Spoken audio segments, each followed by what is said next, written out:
हमेशा ये सोचती हूँ कि कई बार हम लोगों के पास भी ये प्रश्न लेकर माता पिता आते हैं कि हमारी बेटी हमारी बात नहीं मानती, हमारा बेटा हमारा बात नहीं मानता। बिल्कुल। पर आज ये विचार करने का समय है कि क्या गलती बेटी बेटों तक ही है?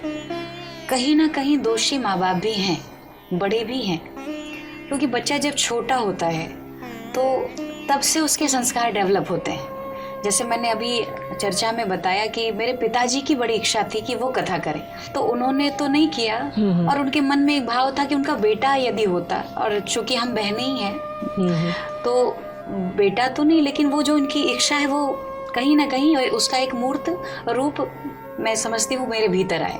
तो कहीं ना कहीं माता पिता के संस्कार, उनकी इच्छा बच्चे पर बहुत पड़ते हैं। तो बच्चे का संस्कार केवल जन्म से नहीं, बल्कि वो जब माँ के गर्भ में होता है तभी से संस्कार बनने शुरू हो जाते हैं। तो बच्चा माँ के गर्भ में है तो ही मुझे लगता है कि माँ को अच्छे विचार रखने चाहिए और वो अच्छी पुस्तकें पढ़ें, अच्छी चीज़ें मोबाइल से देखें, क्योंकि आजकल मोबाइल तो सारी दुनिया उसमें समेटी हुई है। बिल्कुल।